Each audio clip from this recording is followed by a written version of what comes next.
Kenyataan pahit. Untuk beberapa saat, Dimas termenung di dalam mobilnya.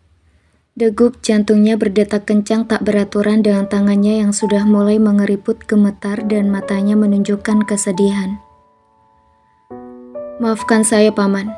Saya memang berbuat khilaf pada anak Paman sekitar 6 bulan lalu.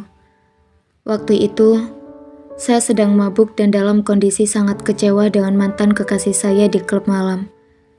Audrey yang menemukan saya di sana berusaha menolong saya dan membawa ke apartemen saya. Tapi kondisi mabuk dan suasana dalam apartemen yang sepi membuat saya tidak bisa menahan diri. Malam itu semakin berat ketika melihat tubuh Audrey yang memang saya akui sangat menggoda. Membuat saya akhirnya melakukan sesuatu padanya. Saya bersalah karena telah merenggut kesuciannya.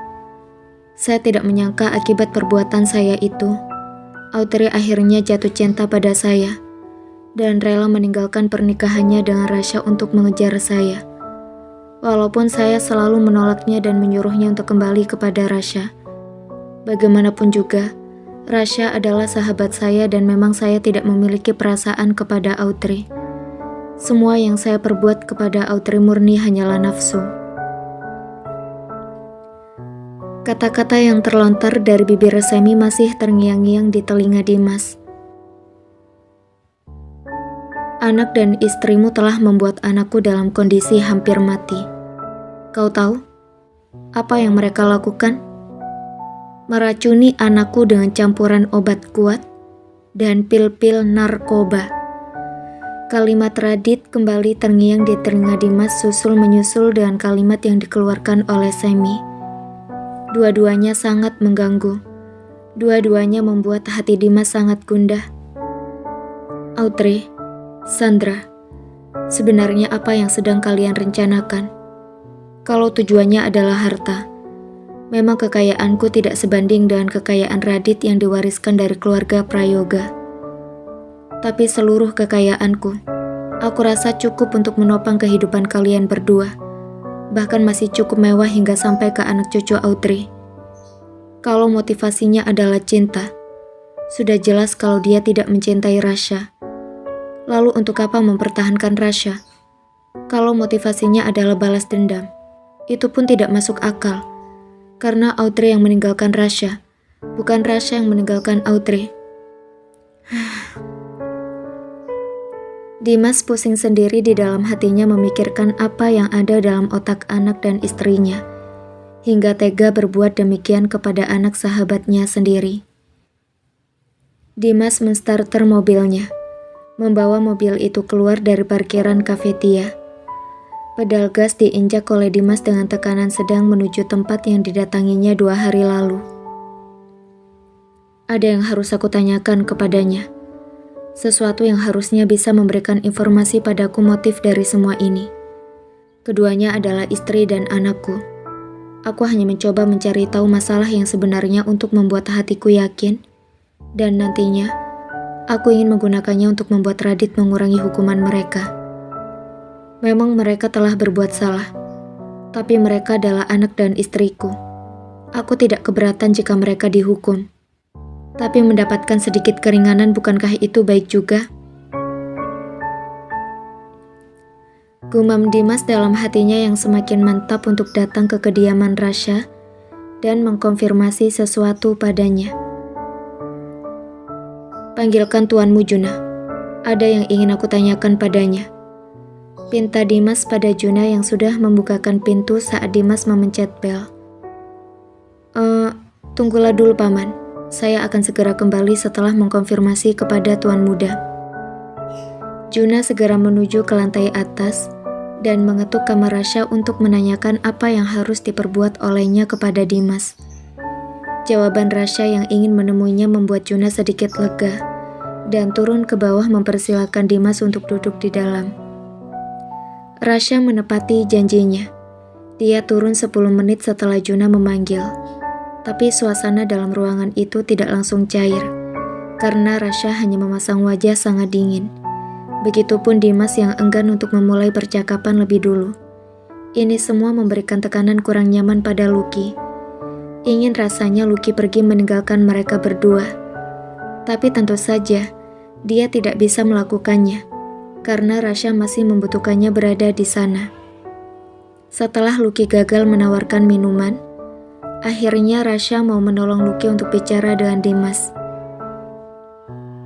Apa kabarmu, Paman? Bagaimana menurutmu kabarku? Setidaknya kabarmu lebih baik daripada kabarku, Paman. Karena bagaimanapun, kau masih bisa melihat dunia. Kau juga tidak membutuhkan alat bantu dengar seperti yang aku gunakan sekarang. Rasya mencopot alat bantu dengarnya dan menunjukkan kepada Dimas, lalu memasangkannya lagi ke telinganya. Tentu saja, yang dilakukan oleh Rasya ini memberikan tekanan pada Dimas. Perasaan bersalah dan tidak bisa dibayangkan bagaimana malunya Dimas karena perbuatan kedua orang yang sangat dicintainya. Aku setuju padamu, Rasya. Apa kata dokter tentang kondisi kesehatanmu? Aku tidak mendengar apapun kata dokter, karena saat menemui dokter, aku belum menggunakan alat bantu dengar. Rasya memegang tangan Lucky erat dan kemudian mengecup punggung tangan Lucky.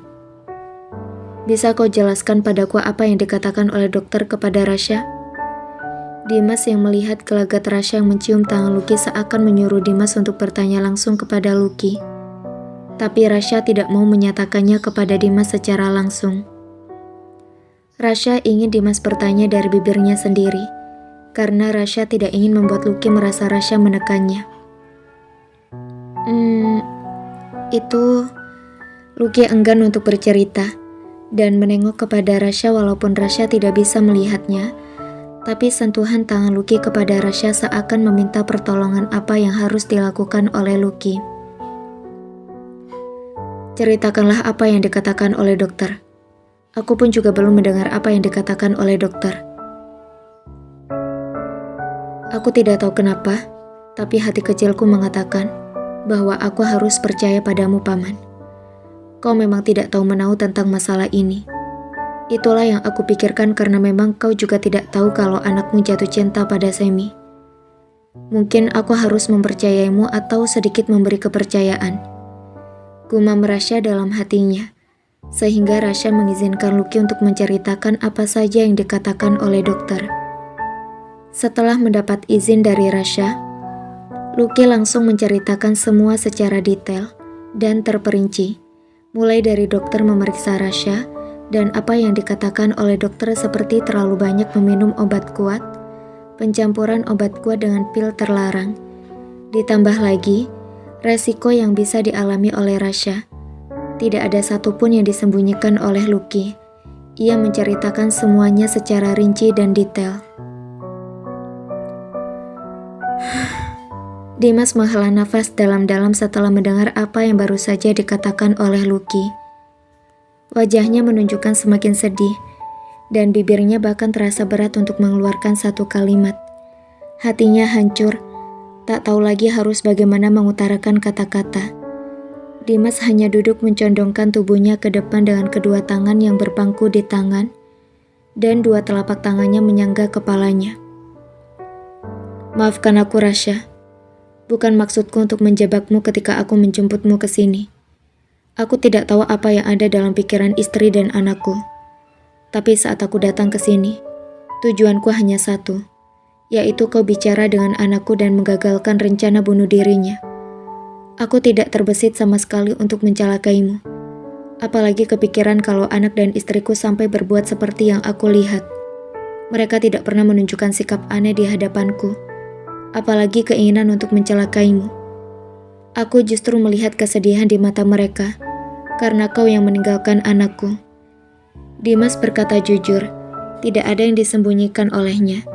Dimas bicara bukan hanya berkeinginan untuk menyelamatkan dirinya sendiri, tapi lebih bertujuan mengklarifikasi semua keadaan dan mencari celah untuk mendapatkan sedikit pengampunan bagi Audrey dan istrinya Sandra. Tidak perlu minta maaf padaku, Paman, karena semua ini sudah terjadi. Dan sekarang, apa tindakan yang harus aku perbuat menurutmu?